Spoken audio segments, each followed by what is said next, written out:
Bismillahirrahmanirrahim. This is third lecture in the course of differential geometry. It's about reparameterization.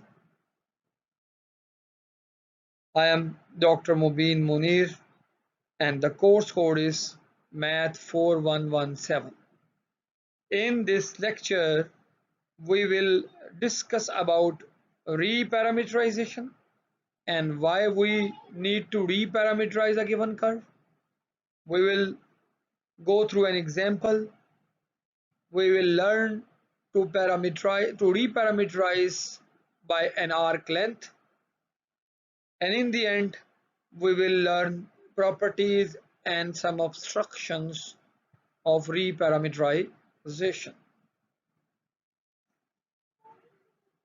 Overview ये है कि ये एक डिफिकल्ट टॉपिक है।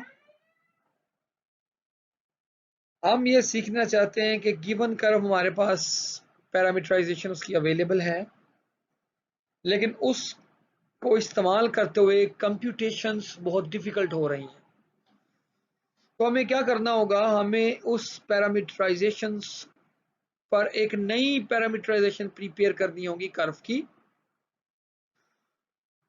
वो रीपैरामीटराइजेशन हमारी जो है वो कंप्यूटेशंस को आसान करेगी।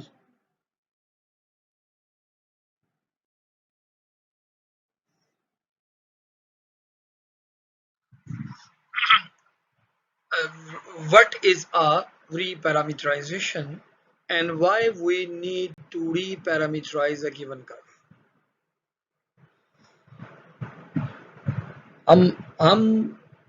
Actually we want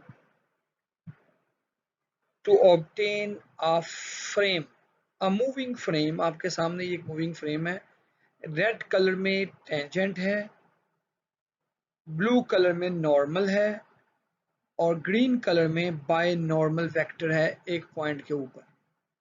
जो जो आप इसके ऊपर मूव करेंगे, जैसे जैसे आप यहाँ पे मूव करेंगे तो आपके पास टेंजेंट, नॉर्मल और बाय नॉर्मल के डिफरेंट कंडीशंस होंगे। जो जो आप मूव करेंगे ये टेंजेंट होगा, ये नॉर्मल होगा और ये बाय नॉर्मल होगा। और इस तरह से जब आप एक कर्व के मूव करेंगे तो हम चाहते हैं कि हम कर्व के ऊपर इस तरह का एक मूविंग फ्रेम हासिल करें। मूविंग फ्रेम हासिल करने में कंप्यूटेशन इन्वॉल्व होगी और गिवन कंप्यूटेशंस को सिंप्लीफाई करने के लिए हम वो वाली पैरामीटराइजेशन यूज करेंगे। We will use those parameterization which are unit speed.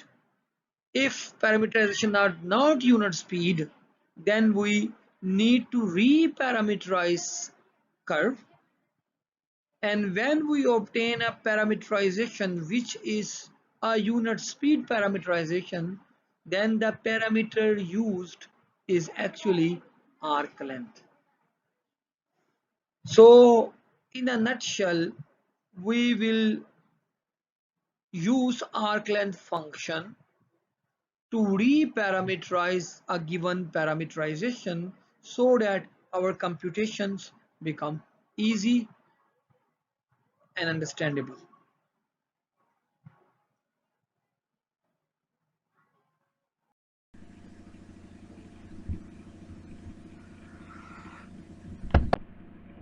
Reparameterization को डिफाइन करना है हमें अब। a parameterized curve gamma tilde is a reparameterization of a parameterized curve gamma। हमारे पास एक कर्व मौजूद है gamma from alpha beta to rn। हम इसकी एक और reparameterization हासिल करेंगे gamma tilde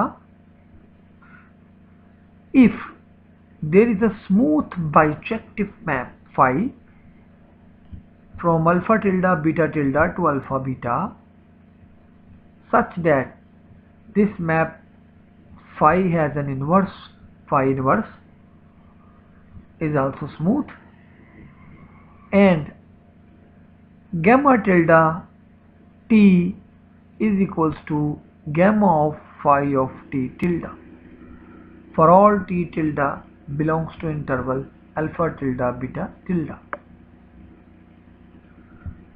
Note that since phi has a smooth inverse, gamma is a reparameterization of gamma tilde. Both of them are reparameterization of each other. So gamma tilde phi inverse of t is equals to gamma of phi inverse of t, and this is gamma of t. So two curves that are reparameterization of each other, they have the same image, so they should have the same geometric property.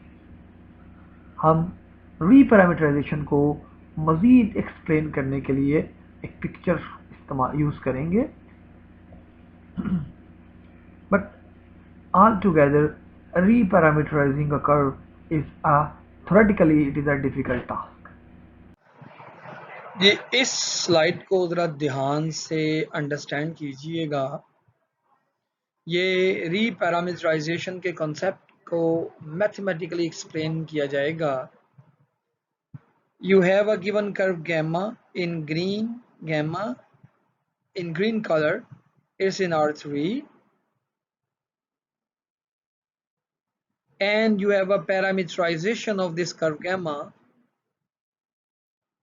This gamma is a parameterization. ये gamma आपके सामने उसकी एक parameterisation है। ये t value लेगी, ये gamma में पुट की जाएंगी वैल्यू गैमा, और आप हम यहाँ पर एक वैल्यू लेंगे तो आप यहाँ पे पहुँच जाएंगे, फर्ज कर लें। फिर आप यहाँ पहुँचेंगे तो आप यहाँ पहुँच जाएंगे। So you are, as you change the parameter t, you are moving along a curve. And let's say at any point, blue point अगर आप चूज करें यहाँ पे, let's say ये, और आप यहाँ पहुंच गए, उसका इमेज ये पॉइंट आ गया, ये वाला पॉइंट। इसकी पैरामीटराइजेशन क्या होगी? पैरामीटराइजेशन अगर आपका कोई और इंटरवल है ब्लू कलर में s के ऊपर, और आप इस कर्व के ऊपर मूव कर रहे हैं, फर्ज करें येलो एक पॉइंट है, येलो एक पॉइंट, और येलो के ऊपर भी आप इस कर्व के ऊपर मूव कर रहे हैं, फर्ज करें आप इस पॉइंट पे हैं, और फिर आगे जाने पर आप इस पॉइंट पे आ गए हैं। So as you move along in S, आप इस कर्व के ऊपर, ग्रीन कर्व के ऊपर मूव कर रहे हैं, यानी दोनों ही फंक्शन गैमा और अल्फा आपको ओपन इंटरवल से इस कर्व के ऊपर मूव करवा रहे हैं। ये दोनों ही इसकी पैरामीटराइजेशंस हैं। कब अब ये आपस में पैरामीटराइजेशन लिंक कब होंगी? ये पैरामीटराइजेशन कब लिंक होंगी? तब आपकी अल्फा जो है वो गैमा की रीपैरामीटराइजेशन कहलाएगी। ये उसी वक्त पॉसिबल होगा जब आपके पास वो ओपन इंटरवल जो आपने लिए, एक टी पैरामीटर है जो इस ओपन इंटरवल में से आ रहा है, और एक एस पैरामीटर है जो इस ओपन इंटरवल में से आ रहा है। ये तभी अल्फा और गैमा एक दूसरे की रीपैरामीटराइजेशन होंगी अगर आपके पास एक फाई बाइजेक्टिव मैप एग्जिस्ट करे, कंटिन्यूस एग्जिस्ट करे, जो इस टी को इस एस पर मैप करे, यानी फाई ऑफ टी आपके पास क्या है? आपके पास एस आ जाए, एस। इस तरह से कि जब आप, अब मैं यूज कर रहा हूं पर्पल कलर, कि जब आप यहां से इधर चले जाएं ग्रीन कर्व के ऊपर, तो आपके पास आप वैसे ही जाएं जैसा कि अगर आप फाई पे मूव करें तो फाई आपको यहां लेके जाए, और अल्फा पर अप्लाई करें तो फिर भी आप दोबारा यहीं पे आए। यानी आप दोनों तरीकों से एक ही पॉइंट पर आए कर्व के, तो तब आपकी ये अल्फा इस गैमा की रीपैरामीटराइजेशन होगी। Mathematically we will say that this diagram commutes, इसका मतलब मैथमेटिकली ये भी है कि आपका ये जो अल्फा कर्व है ये कैसे आएगा? अल्फा कर्व कैसे आएगा? अल्फा कर्व है इस इंटरवल एस से, अगर आप एस से शुरू करें तो आपको वापस जाना होगा इस इंटरवल पर, दैट मीन्स आप फाई इनवर्स लेंगे, you will take phi inverse, और फिर फाई इनवर्स पर आप अप्लाई करेंगे अपना गैमा, और इसके थ्रू अब आप इस कर्व के ऊपर मूव कर जाएंगे। यानी ये इक्वेशन ये बता रही है कि आपका अल्फा जो है वो कैसे आया, फर्स्ट फाई इनवर्स लें एंड देन आप इस पे गैमा अप्लाई करें, तब जाके गैमा और अल्फा एक दूसरे की रीपैरामीटराइजेशन होंगी। ये एक दूसरे की रीपैरामीटराइजेशन इस तरह से कह रहे हैं कि अगर फाई है तो फाई इनवर्स भी एग्जिस्ट कर रहा है। Mathematically we admit that it is very difficult to make it understand. Okay.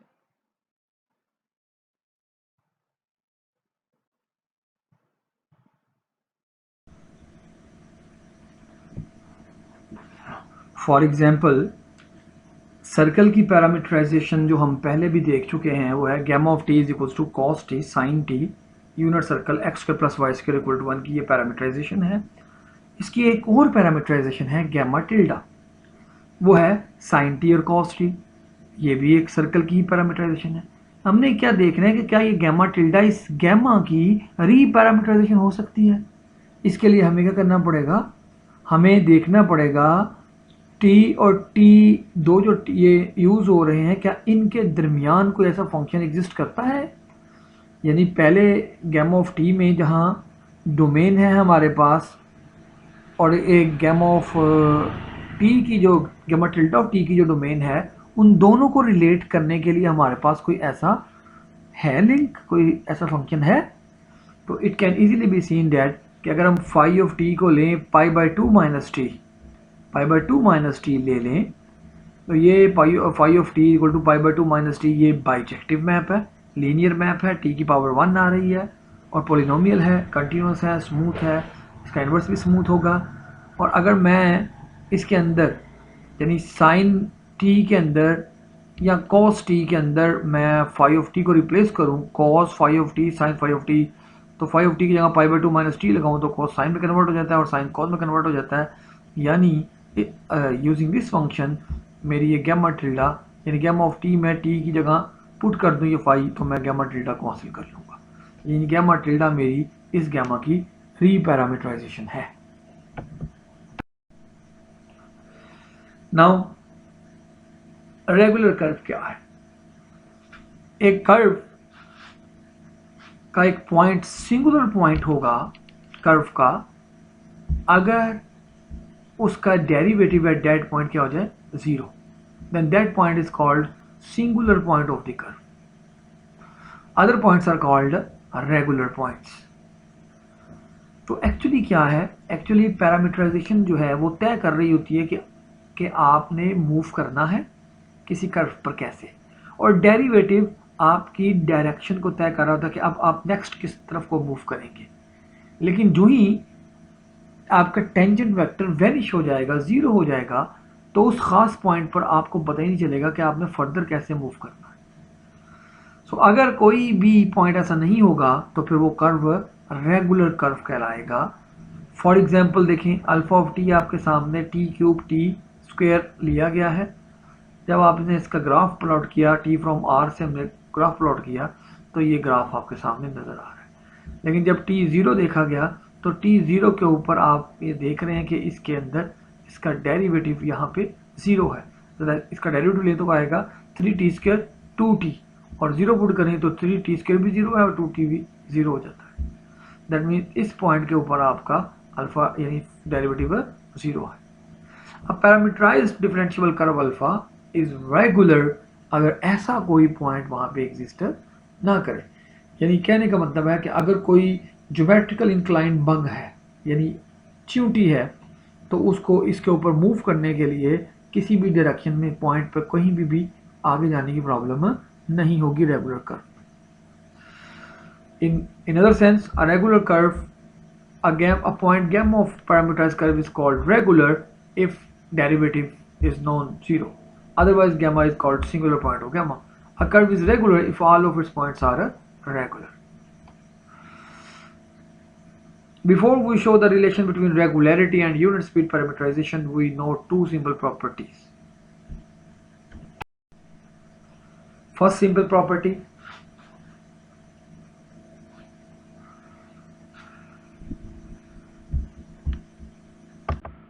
जो सिंपल प्रॉपर्टी रिलेट कर रही है कि अगर आपके पास एक कर्व रेगुलर है तो उसका जो रीपैरामीटराइजेशन होगी, reparameterization of a regular curve is a regular. Proof क्या है कि आपके पास दो, एक कर्व गैमा है और एक गैमा टिल्डा है, और गैमा टिल्डा इस गैमा की रीपैरामीटराइजेशन है, तो फिर आपके पास फाई या फाई टिल्डा ऐसा एक फंक्शन एग्जिस्ट करेगा जो इस पैरामीटर टी और टी टिल्डा को रिलेट करेगा। And let that it's inverse is psi is equal to phi inverse, so that t is equal to psi of t. Differentiating both sides of the equation, this equation with respect to t, and using the chain rule we arrive at this. Differentiate करें इसको with respect to t, तो पहले आएगा d psi with respect to d tilde, और फिर d psi with respect to d t equals to 1 आएगा। This shows that ये क्या शो कर रहा है कि d phi over d tilde जो है ये 0 नहीं है, क्योंकि प्रोडक्ट इसका 1 आ रहा है इसके साथ। सो प्रोडक्ट 1 कब आ सकता है? जब ये दोनों क्या होंगे? Non zero. सिंस ये रीपैरामीटराइजेशन है तो गैमा टिल्डा और गैमा आपस में रिलेटेड होंगे। So another application of this chain rule, अगर इस पर चेन रूल लगाया जाए तो derivative of gamma tilde respect to d tilde is equal to, पहले d gamma over d t लिया, फिर फाई का लिया, d phi over d t tilde लिया। अब ये बता रहा है कि अगर आपके पास d phi over d tilde 0 है तो फिर d phi over d t 0 होगा, और अगर ये d gamma over d t 0 होगा, और अगर d gamma over d t non zero है तो फिर d gamma over d tilde non zero होगा, क्योंकि पहली लाइन जो इससे पीछे वाली है वो बता रही है कि d phi over d tilde is never zero. So it means अगर d phi over d tilde, d gamma tilde over d tilde is never zero if d gamma over dt is non-zero and vice versa. So यानी ये proposition हमें ये बता रही है कि अगर हमारे पास एक कर्व जो कि रेगुलर है तो उसको जब हम रीपैरामीटराइज करेंगे तो वो भी हमेशा से ही रेगुलर होगी, उसे चेक करना नहीं पड़ेगा। 2 दफ़ा हमें चेन रूल इस्तेमाल किया है इसमें। एक दफ़ा हमने डेफिनेशन ऑफ यूज़ की है डेफिनेशन ऑफ पैरामीटराइजेशन, तो चेन रूल इस्तेमाल करने पर हमें यह इल्म हुआ, जो रिलेशन हमने फाइंड किया, d gamma tilde over d t tilde is equals to d gamma over d t d phi over d t tilde. ये शो कर रहा है कि अगर d gamma over d t non zero होगा तो d gamma over d t tilde भी non zero होगा। सो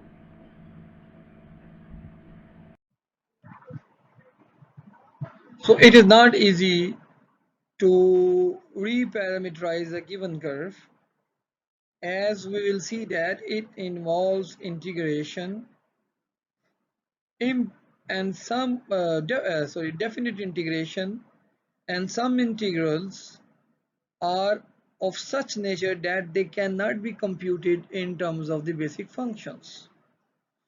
These are called elliptic integrals, and their exact analytic expression are not possible.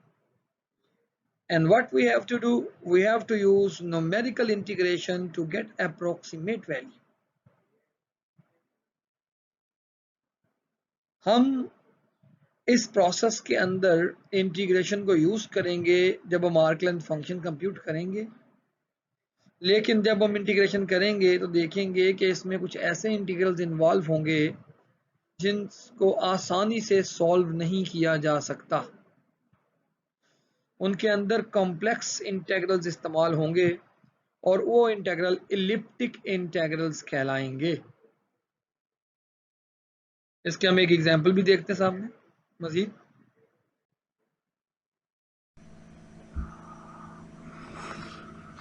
ये एक मेन पॉइंट है जहाँ पे हमने पहुंचना है कि arc length function is a smooth function of parameter T.